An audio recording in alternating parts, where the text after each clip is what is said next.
Hi, Jesse. Hi. Yes, I can hear you. Let me join you up on stage. Give me just a minute. How does that look, by the way?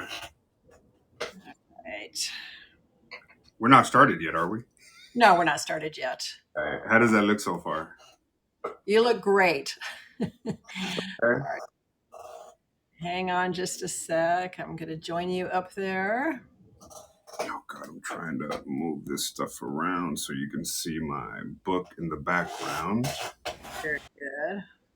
Well, we can also like do a promo all throughout too. I'm hoping that because I can't really see like how big this looks. So Yeah, well, people can adjust their own photo. They just take their thumb and their forefinger and put it on your photo. And you can increase it, decrease it, move it around your screen as you wish. got it. Okay. I hope that it looks okay here, right? It looks great. Yeah, I love your rug in the background too. Thank you. I was trying to figure out if I should move closer to here. That's fine. That's my. All right. Cool. Okay, you're good. So I think we're going to go ahead and get started. Then people will just trickle in and join us if they as they wish. So, hello, Firesiders. Welcome to Adventures by the Book, where our mission is to connect people and communities through the superpower of books. I'm your host, Susan McBeth, and I'm delighted to be hosting debut author Jesse Leon today at his first ever, yes, give him a round of applause. This is his first ever book talk for his memoir, I'm Not Broken. This is actually just part one of a four-part episodic mini-series. Each week, we will be focusing on a different aspect of Jesse's story. But before I introduce Jesse, welcome to those of you who are in our virtual studio audience, which we can see you down below. Just a reminder, you guys can invite yourself up on stage anytime to chat live with Jesse. I'd also like to welcome those of you who are listening in on our public profile page on Fireside, and also who are listening in on our social media channels. And you too can broadcast this episode live on your own social media channels. And the way you do that is you click on the circle in the lower left-hand corner of your screen, broadcast to the world. There's a little globe there. You'll see above Amber's icon in the audience, there's a globe. She is broadcasting to our social media channels, and you can do that as well. Our chat today with Jesse is intended as a conversation, which is the beauty of Fireside. It'll include an audience Q&A at the end, but as I mentioned, one of the fantastic features of Fireside is you can invite yourself up on stage at any time to chat with Jesse. You can share your own stories, ask him questions, make comments on what he's talking about.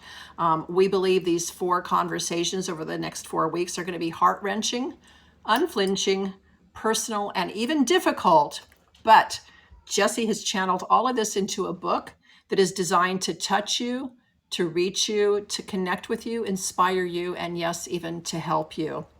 It is his extraordinary story of resilience and survival that shines a light on his childhood spent devastated by sex trafficking, street life, and substance abuse.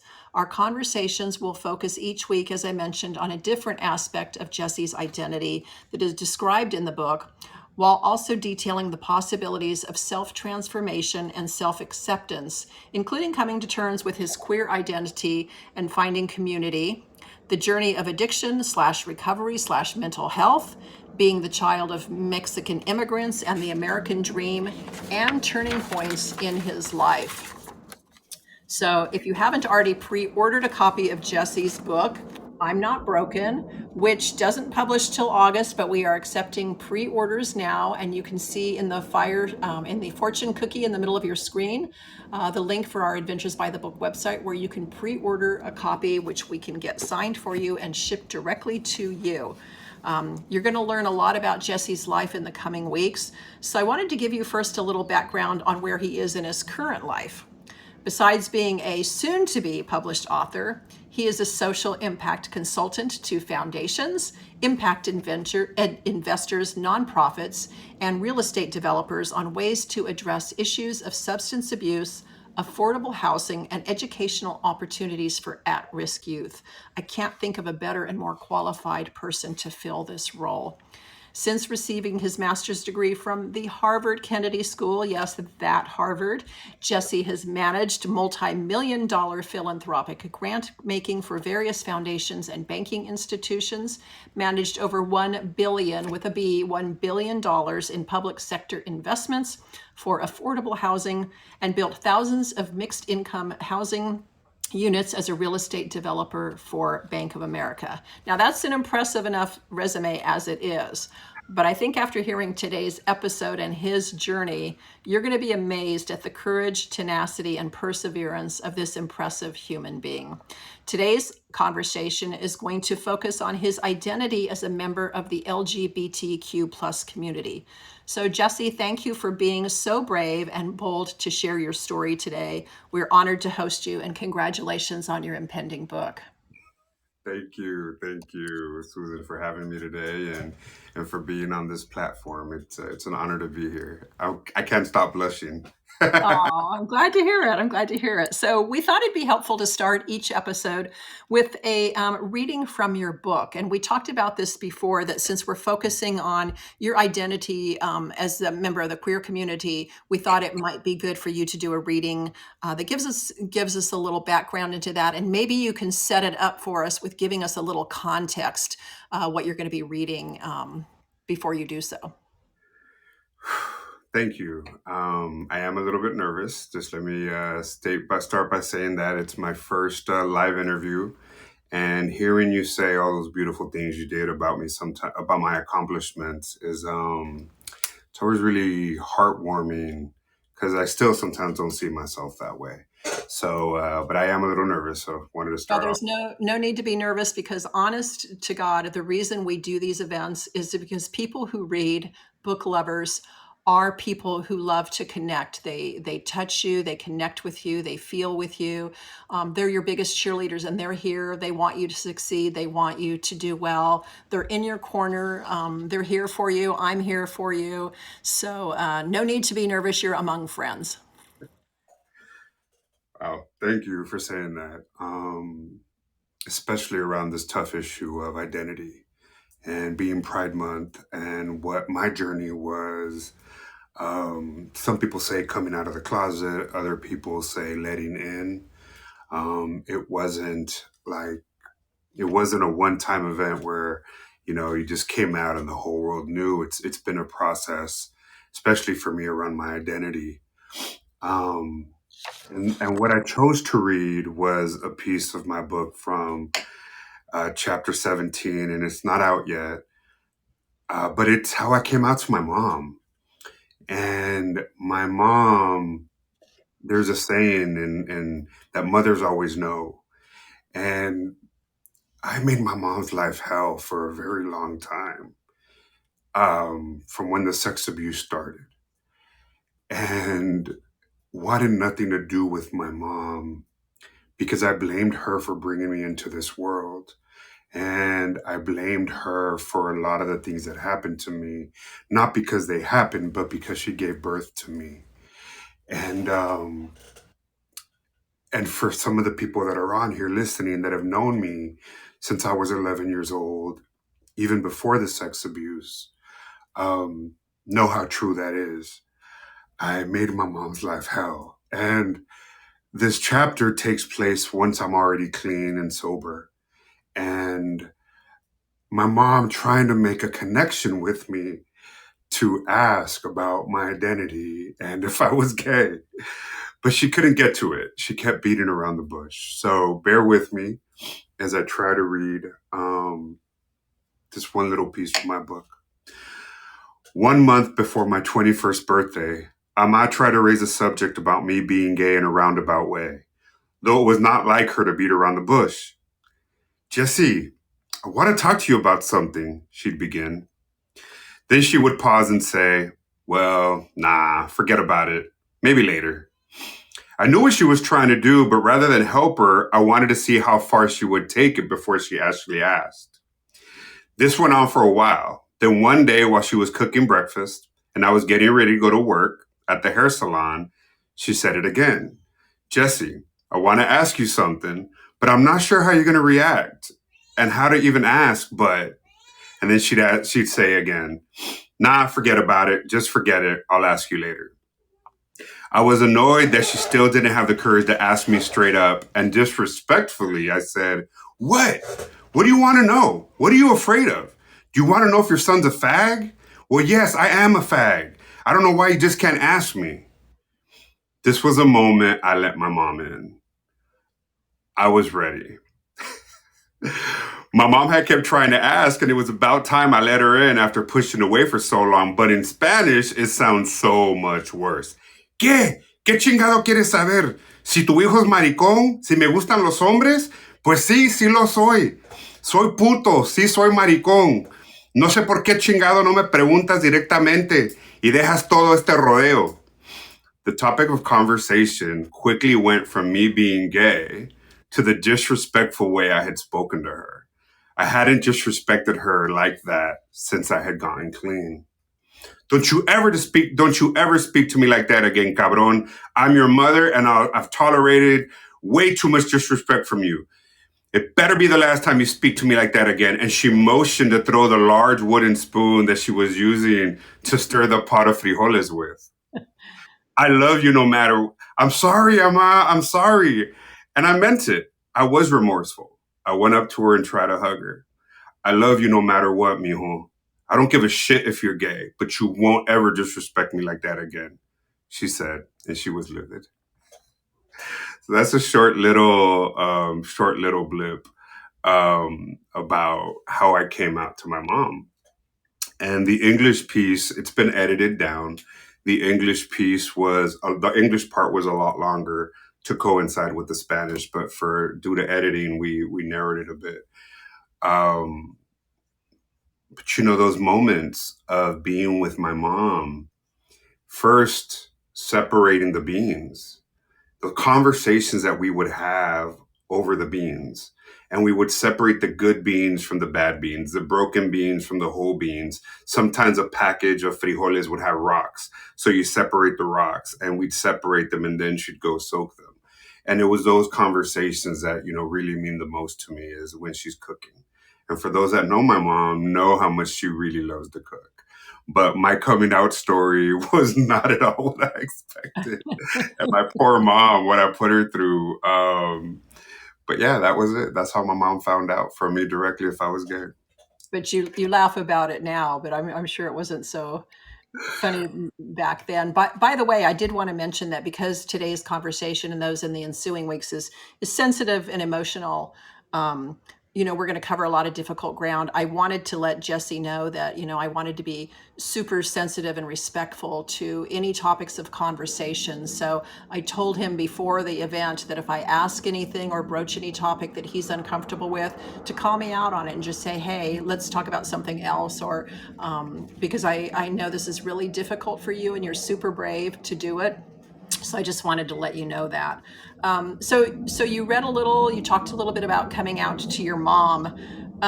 Can you give a little background to listeners? Because I know that every culture has a different perception of what being gay is and how it's perceived. Can you talk specifically about in the Latino culture what gay people are perceived at? How is that perceived in your culture, and what did it mean for you specifically? Well, the topic of machismo is really intertwined with my identity. And I don't want to generalize machismo in Latino culture. And I definitely don't want to speak for all gay Latinos because even within the Latino culture, we have so many different countries of national origin and different words in our regional dialects or regional languages that mean different things. But for me personally, machismo played a huge part. So I remember watching Wonder Woman and I remember tying my shirt in a knot to resemble like a bra, right? And I would do the Wonder Woman spin after after the show, and I would just do it in the living room over and over and over again. if my mom was there, if my dad was there or my brother was around, I would never do it. But with my mom, I felt safe. And I remember the first time I did it, she said, "You know, Linda Carter is Mexican. You know, she's a Latina." And I remember how that filled me up with so much pride. And I remember just spinning in circles. But it was this kind of unspoken rule to not let my dad or my brother see me doing this. Um, my dad used to get really mad at me because I wasn't like my brother. My brother was the physically active one. My brother played sports. My brother was great at fixing things, still is. And he I was can't, older, right? huh? He was older, right, than He's you? he's 3 years older than me. Okay. And my dad would ask for a wrench, and I'd give him a screwdriver. He'd ask for a screwdriver, I'd give him pliers, and then he'd scream at me, you know, "You're a good for nothing. This is in my book." And I'd go help my mom in the kitchen. I used to love cooking with my mom. And prior to the sex abuse, I used to love helping her wash clothes. And we would spend in between the washing and the drying, we'd be hanging up, not the drying, in between loads, we'd hang up the clothes on the clotheslines in the backyard. And I talk about this in my book about how that bonding was so important for me. But for what was more important for me was the pride that I took in seeing my dad, my brother, my little sister, my mom wearing the clothes that I would help my mom wash, wearing the clothes that I would iron, eating the food that I would help my mom cook. But it was never really enough. So when the sex abuse began, I rejected anything that had to do with that would consider me being soft, not manly like. And so I switched. I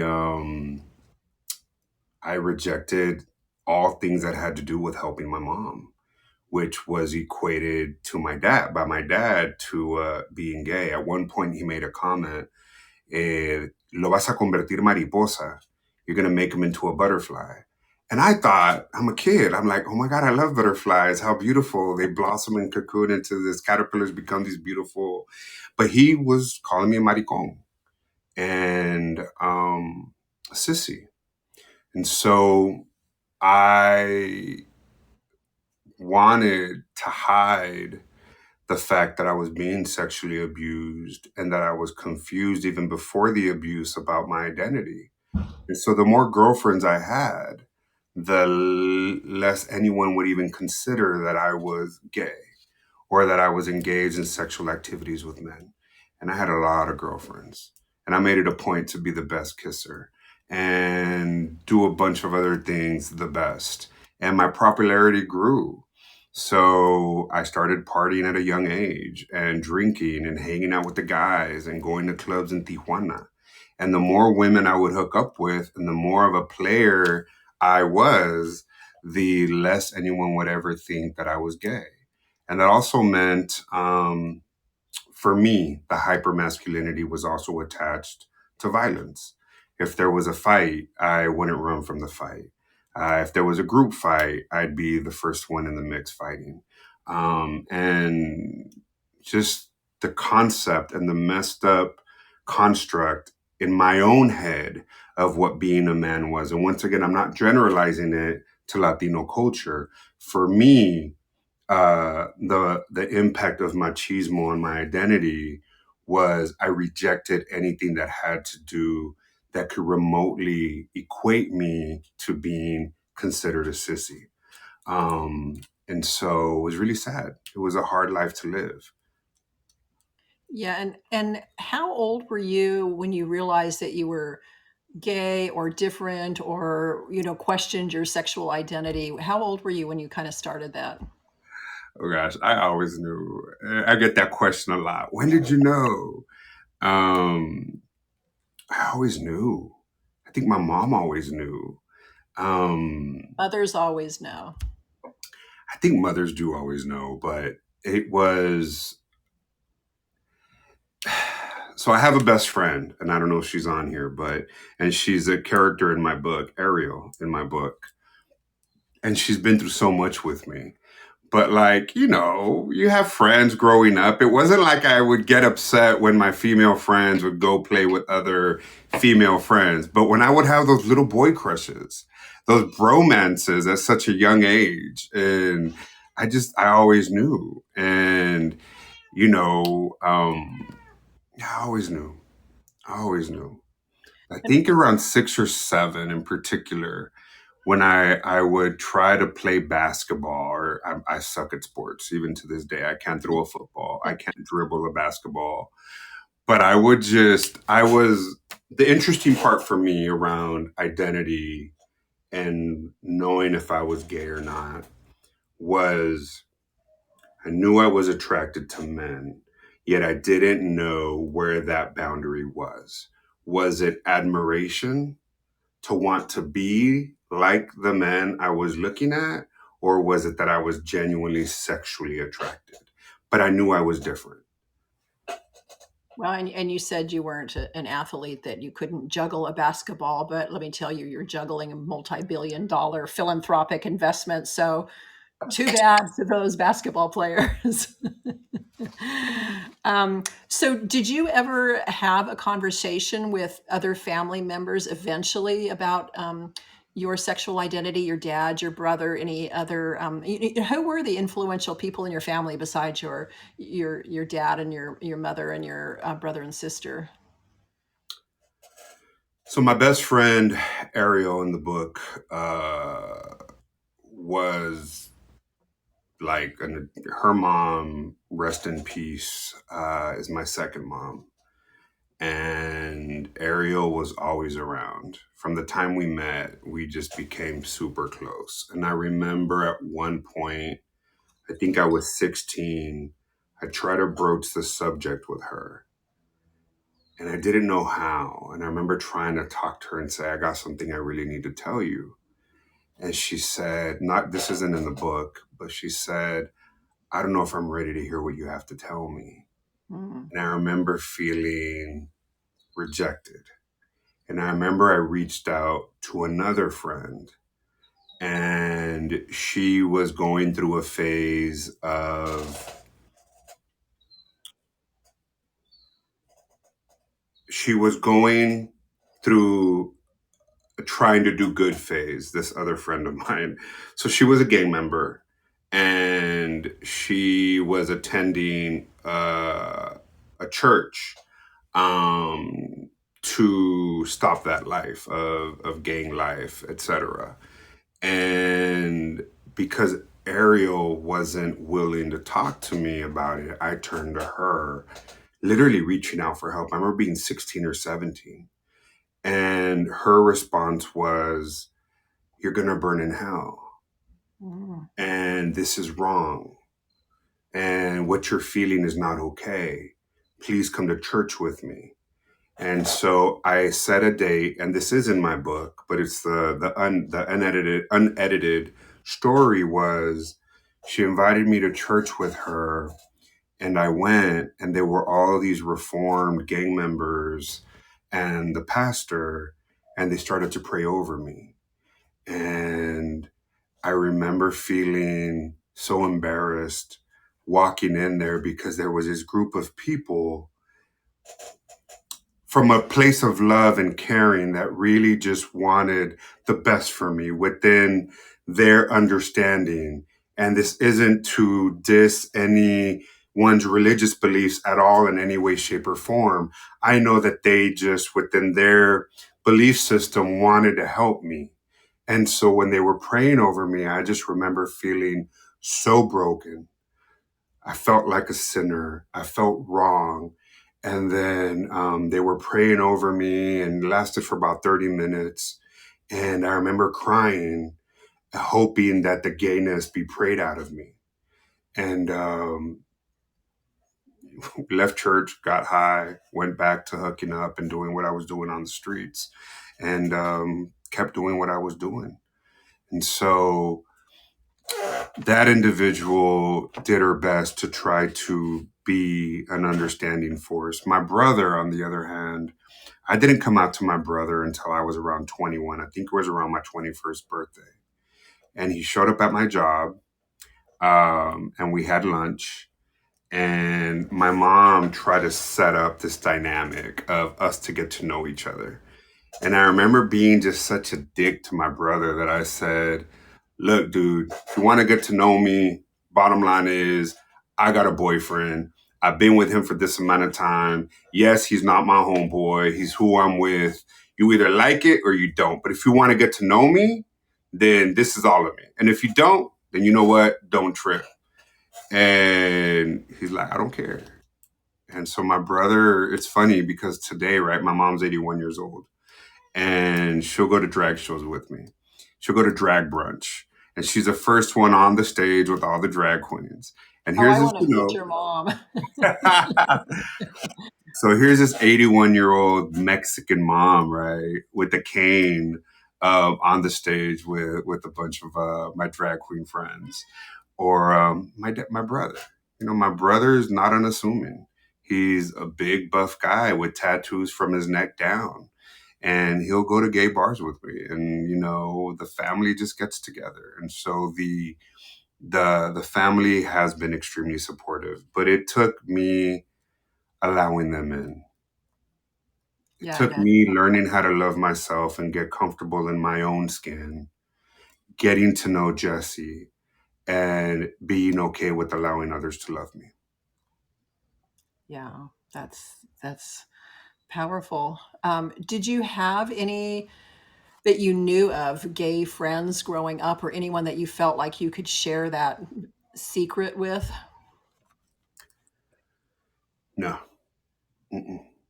I didn't, because I was a sex worker. There were other sex workers at Balboa Park here in San Diego, one or two that I would connect with. But I didn't really pertain. I wasn't a part of the groups of clusters of sex workers that stuck together for survival, because no one looked like me. There was one other Latino, who's dead now, and he is in my book. Um, and he kind of took me under his wing, and he taught me that as a sex worker, I fulfilled the Latino, the stereotype of the Latino man, and that was a niche market. Mm. So I played that role really well, and he taught me the ropes of turning tricks on the street. And so, but other than him and one trans black teen who's also dead now, they were probably the only two. And even then, it was all centered around sex work. So, gay friends growing up, no. And if there were any mentors that existed, like maybe a teacher that I had an idea about in high school, that tried to help me, I don't think I was at a place in my life to be able to be accepting of others for who they were. Yeah, and that's what I'm Because, kind of wondering too, because I think, the role of community is so important in growing up and maturing anyway, but especially when you have, issues of sexual identity, that you're grappling with. What role do you think community plays, especially in the Latino community? Do you think those services are available and it's not socially acceptable to use them? Are the services not available? What did you look for them? Did you not care because you weren't ready for that yet? well, thanks for asking that question. And is my phone really dying now? Wow, I'm gonna have to get my charger. Um, the There was a pivotal moment in my development of identity, And I was already clean and sober. I had came back from living in Spain. For those of you that don't know, when you read the book is about my journey of moving from surviving to thriving, and my journey of the sex abuse, the sex trafficking, the sex work, the drug addiction, the mental health issues, the anxiety, the depression, the suicidal ideations, to wanting to kill myself, to getting clean, and my journey of eventually graduating from Harvard with my master's degree. And in between UC Berkeley and studying abroad. And um, when I came back from Europe, from Spain, I volunteered or I worked at this organization called the Wall Las Memorias Project. And this mentor there named Richard Zaldivar, he's the executive director, he's still there. And I was going to help them with fundraising. And I also helped kind of quasi facilitate conversations, facilitation of groups with men who have sex with men. And it was the first time that I was actually a part of a gay organization with other Latinos who had lived similar lives than I did. Even though it wasn't around sex work, it was the first time that I saw and connected with the beautiful kaleidoscope or diaspora that exists among the gay community, and in particular, the gay Latino community, regardless of how we identify, cis male, trans woman, it was the one place where everyone came together. And I felt like I belonged. And we were all coming together around HIV in the Latino community. And so Richard Zaldivar and the Wallace Memorias Project was, in essence, that turning point for me. Because what I started doing then is I did my undergraduate thesis on the spread of HIV in the US prison system. Because I started doing a lot of work around HIV and people of color communities. Because I was getting really angry that most of the resources were going to gay white organizations, but the highest rates of infection were among Black and brown communities and not necessarily just gay. And so Richard Zaldivar and the Wallace Memorias Project was a big turning point for me because it connected me with other organizations in LA like Bienestar, Gay Men's Health Crisis in New York.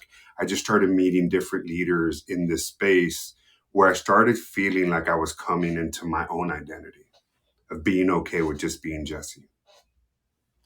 Wow. And for those of you who are just joining us, we're talking with Jesse Leon, who is the author of I'm Not Broken, his memoir, which is being released in August. So I have an advanced copy, which I read, but Jesse informed me this morning that it's been almost completely rewritten, or at least half of it. So now I'm going to have to read the final copy when it comes out in August. But for those of you who are interested, and I hope you are, because his story is really powerful, it's inspiring, it's a lot for us to think about. You can pre-order your copy on our website, adventuresbythebook.com. Website in the fortune cookie in the middle of your screen. And I also want to remind people that you can invite yourself up on stage to ask questions of Jesse. If you have comments or want to discuss a particular topic that he is addressed here, or you want him to address, feel free to invite yourself up. And let me grab my phone charger real quick. Yeah, of course. Sorry to have to do that. So hold No on. worries.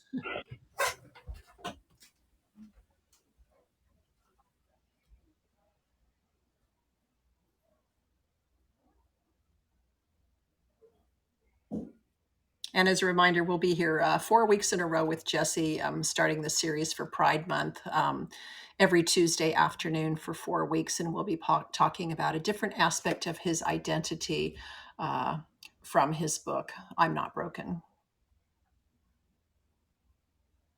And we can talk about other upcoming events too.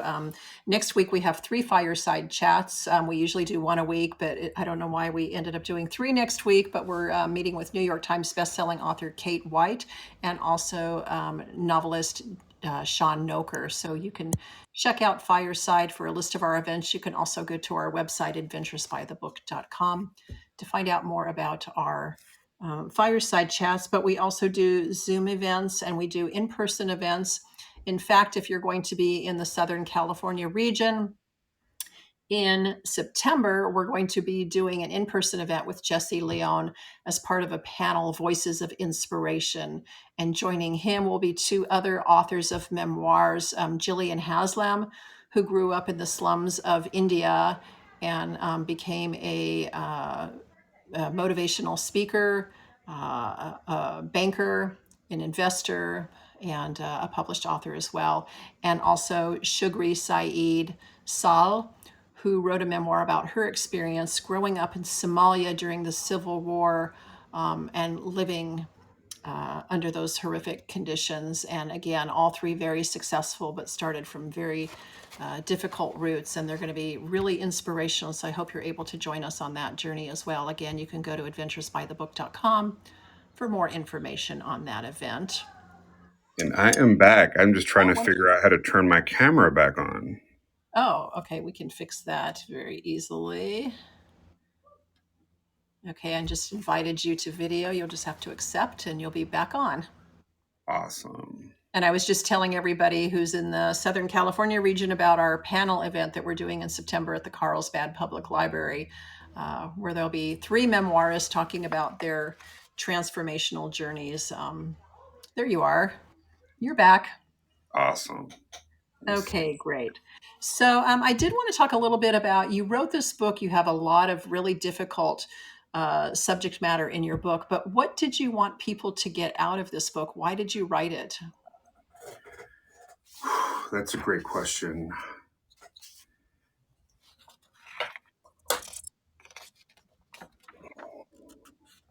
In writing my book, I'm Not Broken,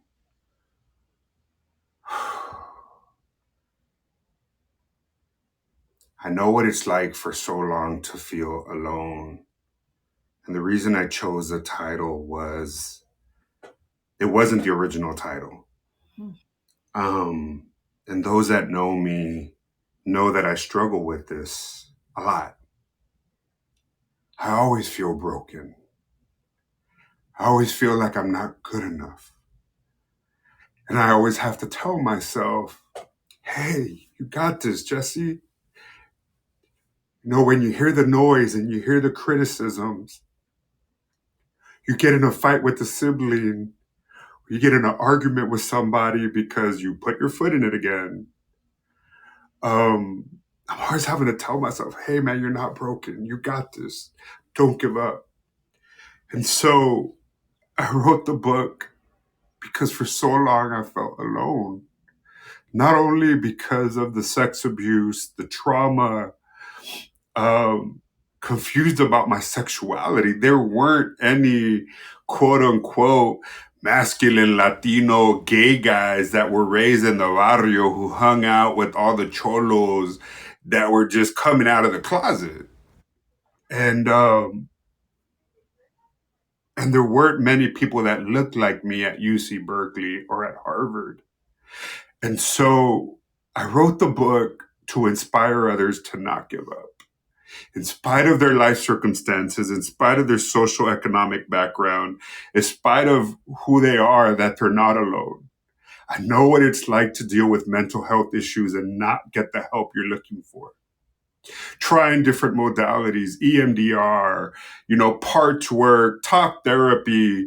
Oh, my insurance doesn't cover this. I got to pay for this out of pocket.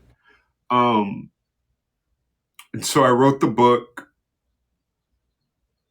to give a book of hope, a book of strength, a book of resilience, and to show others that in spite of even I feel broken a lot of the time, I'm not. I tell myself I'm perfect just as I am. And I do thrive. We do survive. We do go from surviving to thriving. And so that others that are dealing with traumas of the past, the intergenerational traumas, that they find a little bit of hope in somebody else's story to just hang in there one more fucking day. Wow. Sorry for cussing. And if that doesn't say you're not broken, nothing does. The fact that you've taken such a traumatic and uh, devastating childhood of experiences, and you are telling that in your book that's going to be distributed internationally. You're talking on an international platform now, inspiring others, taking your story. Do you know what kind of courage that takes? Yes, give them a round of applause. That takes an incredible amount of, absolutely. Oh You know, my now you've got God. me like getting weepy too. It really is amazing, Jesse. I hope you appreciate how much your book is going to mean to others and how many people you're going to reach with this journey. I know, my God, this is going to turn into a weep fest. But look at you now. I mean, you're managing billions of dollars in funding. You're changing the world. You're not broken, Jesse. Trust me on this one. You Yeah. know, the hard part is accepting the love, right? And how beautiful it feels. Because my biggest fear was being rejected by telling my story. And I hope that, this, you never know who's at the table with you. When I walk into a business meeting, whether it's at a bank or the federal government, so 99% of my perpetrators were men in suits. And so I have to wear a business suit, right? And so it's those milliseconds of a minute that I have to go through this mental process to build myself up to say, I do belong and I am safe. And no one here is out to get me. But that's just added work. And I know what that's like to feel that pressure on your shoulders. So anyone else that's going through that, being raised in the hood and being raised in the inner city, being raised as a man of color, just this added pressure that sometimes I just want to breathe and say, I'm okay. And if anything, what telling my story has been able to do is to just release some of that pressure valve. And my goal is to help others identify.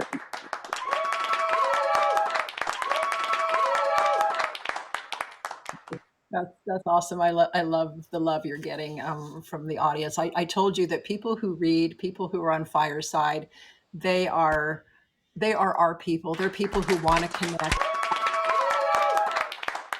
who want to see you. Absolutely. And I see that Amber's joined us up on stage. Welcome, Amber. Did you have a question or a comment for Jesse? Hi, Jesse. It's so nice to meet you. Can you hear me? Yeah, I Yes. could hear you. Okay. First of all, I just want to say that I read your advanced copy and I couldn't stop, crying and putting it down, and I recognize so many people in my life who are can relate to it, and I've just been recommending it for a lot of people. So I just want to thank you for being here on the stage today and having the courage and the bravery to tell your story. Not people can do that.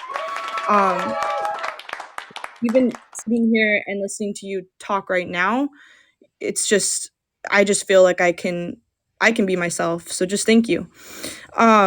My question to you is I have someone very, very close to me who is she's I love her very much, and she's kind of struggling to come out, and she kind of has a family who uh they they won't like when she tells them that she's going to come out, and it's very difficult, and I just want to do everything I can to support her and to be there for her, but I don't know what to do. Do you have any advice for someone in this situation? She's 16, she's in high school, so yeah. Woo-wee. The thing. Thank you first off, Amber, for reading the pre-release version of the book and for your kind words. It means a lot. Thank you. And there are a lot of resources out there, and there's There's a bunch of resources that exist, the Trevor Project and different groups. But as a friend, what I wish I would have had was, and I know they loved me at the time, and I know that my best friend Ariel has been there through thick and thin. Um, Being there as a friend with unconditional love and support, so that however the family takes it, when she is ready to allow them in, that you're there as a support system to love her unconditionally and be a part of that chosen family. Because one thing we get as gay people is that we're able to have our chosen family around us that provide support, even when our own blood family may not. And being a part of that chosen family is such a huge honor uh, when someone allows you into that space. So the fact that you're there and even asking these questions just fills me with so much joy. 'Cause Well, it's interesting that Amber asked that question because a couple of our audience members asked the same question. And actually, that was one of the questions I was going to ask you, is what we can do as individuals to support someone who we think might be struggling with their sexual identity, or how you kind of answered that, but I didn't know if you had any more to elaborate about that, because it seems to be a common question. Don't do what I did. In my book, there's a situation in my book where I thought somebody was gay and asked them directly over a dinner. And it did not go well. And it was not my intention to out anybody. I just wasn't thinking. And the person mentioned having a girlfriend. And I turned and I said, "Girlfriend?" I was like, "I thought you were gay." And I didn't think. And I thought, and his response was very much like, "Nah, man, I'm not gay. You're like the only gay dude here." And the person eventually came out like 20 years later. Um, but it's not my place to out anybody. And having to be respectful of other people's boundaries. And but throwing what I like to do with some of my friends is I just joke and I'm like, you can talk to me about anything, and I don't judge you. People that matter don't judge, and people that judge don't matter. So I'm here if you got anything you want to talk about. And so I like the fact that now what exists are those resources that didn't exist when we were growing up, and that the diversity that's exemplified in our beautiful, spectrum that exists out there is that there's more and more people that look like me, that look like other members of our community, to know that we're not alone. We got a lot of work to do still, but yeah. Moving in the right direction, though. Thank you for your comments and your question, Amber. And I see that Stephanie has joined us on stage, and Stephanie is another Fireside content creator, brilliant interviewer and host, and always has something insightful and important to say. So welcome, Stephanie. It's nice to see you again.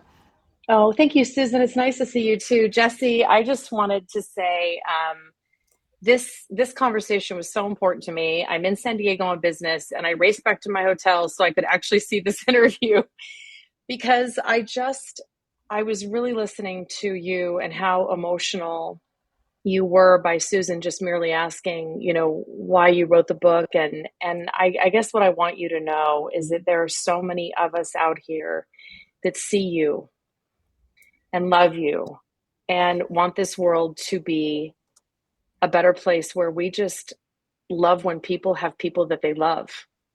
It doesn't matter. And yet, to your point, especially your background and your history, somehow in the world it still does. But I do want to just say that I see you. I love that you did this book.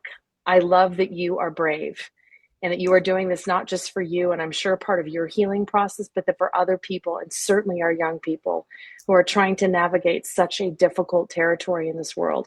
And so I just wanted to say thank you from the bottom of my heart for being here, for having this conversation with Susan, and for gifting us with your story. So thank you so much. That's all I wanted to say.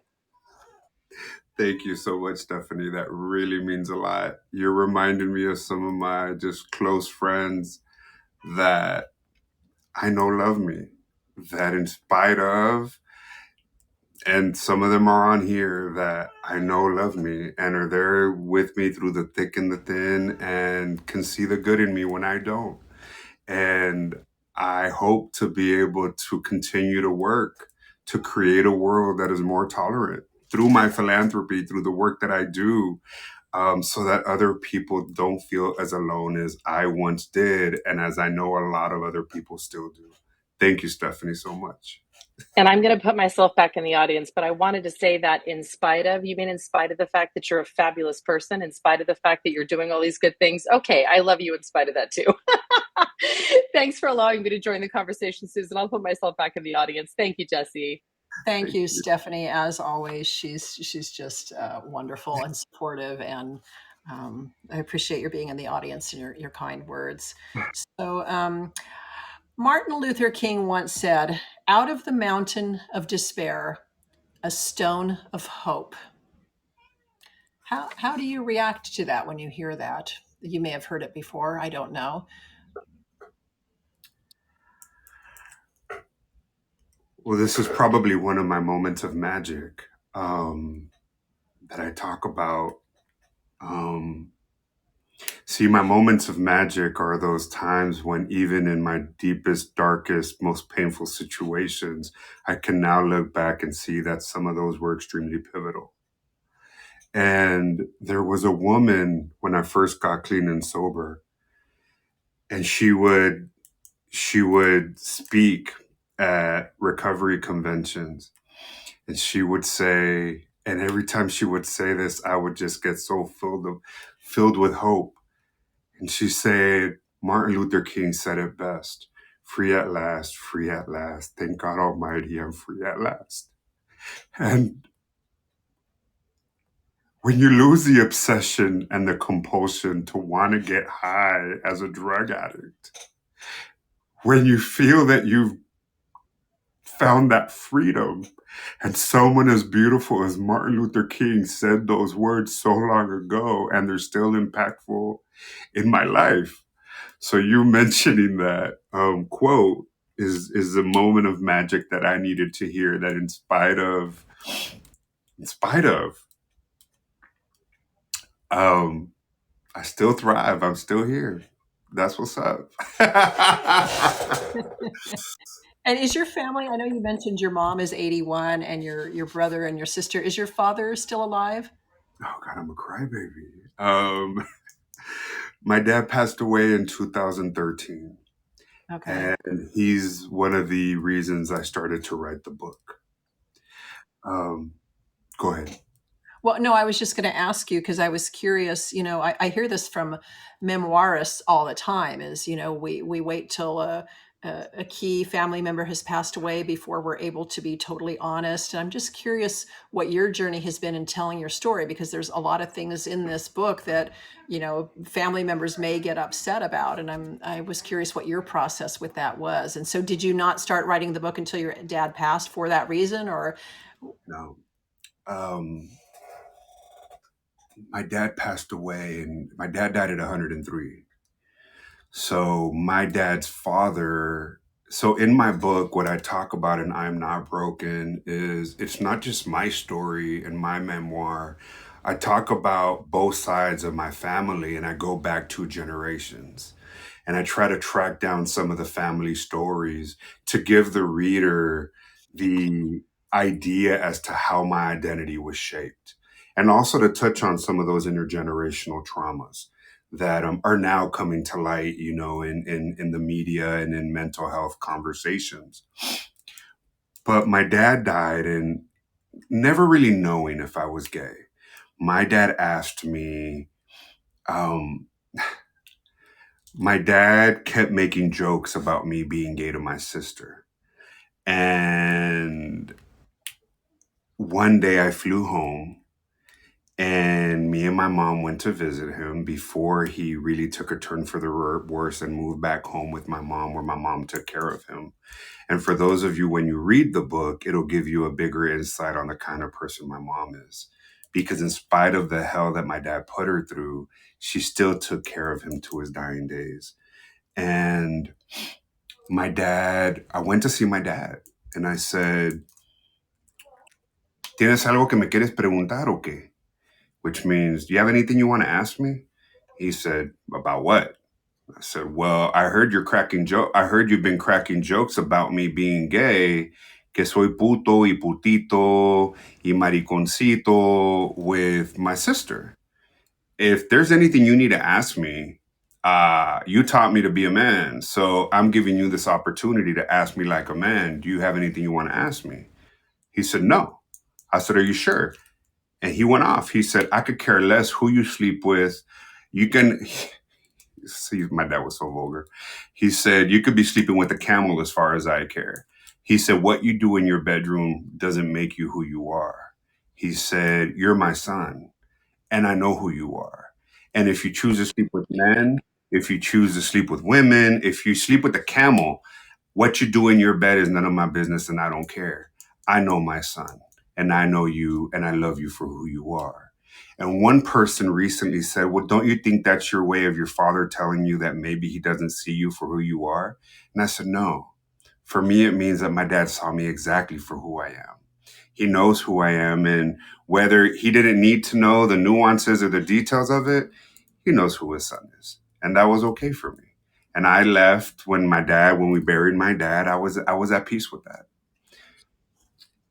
I'm happy to hear that. And I know your mom is like kick ass. I want to meet her. So when we do your in-person event in San Diego in September, is she going to come? Where is she at? Is she still in Mexico? No. My mom is here in San Diego. She actually lives down the street from me here in Hillcrest. And my mom, well, the other thing I wanted to talk about before, but yes, you will meet her. I'm doing my best to shelter my mom from the criticisms that may be coming her way. Because one of the hardest questions that I even asked you not to ask me is, well, where were your parents during all this? And when readers read the book, they'll understand, and I'll leave it to them to frame their own conclusion as to where was my parents during this time, especially when your life is threatened to not say anything. And so the other reason I wrote my book, though, is because my niece, who's gorgeous, was a finalist for a Disney competition. And she was one of 12 out of a national search that was, finalist for this Disney show. And I want to say she was about 11 years old. And they told her that if she wasn't as chunky as she was, she would have gotten the part. Oh, But wow. basically, they called her fat. So here's this 11-year-old girl, pudgy, whatever you want to, she's beautiful in my eyes, is now being told that she's too fat for a role. And I wanted to share with her my story of resilience. I was bulimic at Harvard, not in my book. It was edited out. And I really wanted to talk about in my book of how I dealt with eating disorders for a number of years because of the sex abuse, my validation came from my body and how you viewed me. And so as soon as I started gaining weight or dealing with body dysmorphia, during a time where men weren't even talking about eating disorders, I felt really broken. And so I wanted to talk to my niece about my life, but my sister was not okay with it. And so I made a decision when my dad died and he took those stories of his generation with him. I made a decision to document the story of both sides of the family, in particular the women of my family lineage, my women ancestors, and my life to show that we come from a long line of strong, beautiful warrior women that thrive. And in spite of our life circumstances, they taught me that I can do and be anything I want to be. And so much so that I went from being homeless, drug addicted kid to graduating from Harvard. So I'm good. I think so. I think so. And I know our time is running out, but Debbie is waiting on stage patiently. And I know she has a question or comment for you. Debbie, welcome. Hi, thank you. Welcome. Thank you for being here, Jesse. I really appreciate you being so bold and honest with your story. And I have to tell you, I've been sitting here for an hour listening and watching you, and I can just see art. You're beautiful. That's all I can say. I mean, I think we're made perfect by our imperfections, and that's what's so beautiful about all of us as human beings. So kudos to you. And I really wish I lived in San Diego because I want to meet your mom. So one quick question for you is, so has anyone in your family read the book? And if so, how was it received? Or have they had input into it? Or how is that happening? So the book is being translated right now in Spanish. It will be distributed in both English and Spanish. And no, they have not. And I actually have the galleys here behind me. And I'm actually afraid to let my brother and sister read it. Granted, they lived it all with me. My biggest fear is my mom reading it. And because even though she knows a lot of what I went through, my fear was having her relive a lot of the painful history that we went through together.